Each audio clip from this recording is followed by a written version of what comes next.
세례 요한이 옥에 갇혔습니다. 그때 이후로 예수님이 사역을 시작하셨습니다. 세례 요한이 옥에 갇힌 것은 헤로드 왕 앞에서 그의 비행에 관해 듣기 싫은 소리를 했기 때문입니다.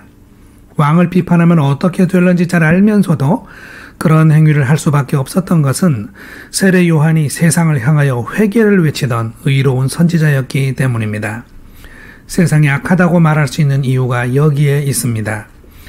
옳지 않은 것에 대해 비판과 교정이 없이 그저 평화와 안전을 바라기 때문에 죄가 다양한 모습으로 세상 가운데 가득할 수밖에 없습니다.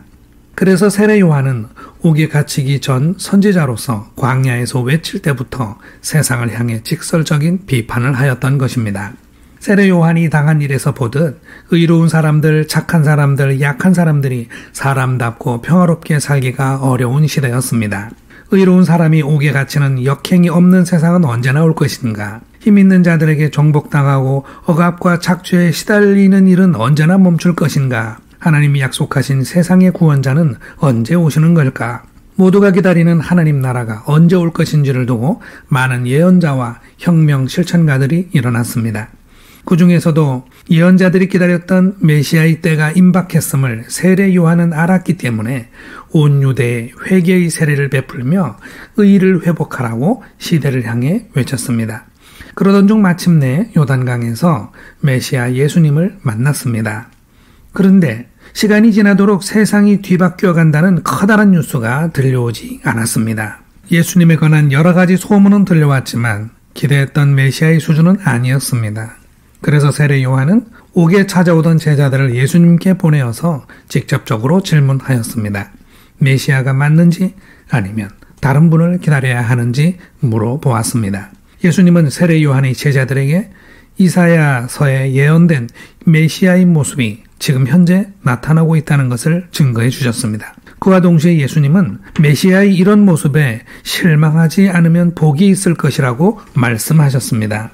예수님이 이런 말씀을 덧붙이신 이유는 예수님이 보여주신 모습이 세례 요한이나 이스라엘 대중이 기대했던 메시아의 모습과 달랐기 때문입니다. 이스라엘은 너무나 오랫동안 타민족의 억압 속에 살아왔기 때문에 민족의 독립이라는 정치적 소망이 가장 컸고 마음껏 제사와 율법을 지키며 살고 싶다는 종교적 소망 또한 컸습니다. 해방과 경건을 회복할 혁명적 메시아를 기다렸던 세례 요한과 이스라엘이 바라볼 때 용서를 가르치며 치유에 집중하는 예수님의 모습은 기대에 미치지 않는 것입니다. 하나님의 백성들이 현실의 고통 속에서 하나님께 기도하며 바라는 소망이 있을 때 막상 현실에 드러나는 하나님의 응답이 다른 경우가 많습니다. 그럴 때 백성들의 반응은 그 응답에 항의하며 화를 내거나 차라리 무시하며 체념하는 것입니다. 하나님의 행동에 순응하며 그 자체를 감사하며 따라가는 경우는 매우 드문 것 같습니다. 그래서 예수님은 실망한 하나님의 백성들에 의해 십자가에 못 박혀 돌아가실 수밖에 없었을 것입니다. 하나님은 이 모든 일을 다 아시면서 구태여 사람들의 바람과 다른 모습으로 응답을 하셨을까 하는 의문이 드는 것은 자연스러운 일입니다. 이에 대한 묵상의 결과는 설득입니다. 백성들의 고통과 기도에 대하여 더 좋은 것, 더 근본적인 것, 더 바른 것, 더 복된 것이 무엇인지 보여주며 가르쳐서 기도의 시작이었던 그 고통에서 벗어나도록 인도하는 것입니다.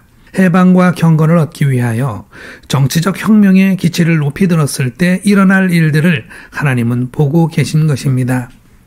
그 길은 피와 분노와 원망과 저주가 가득한 죽음의 길입니다. 이 길은 끝이 없는 전쟁의 길입니다.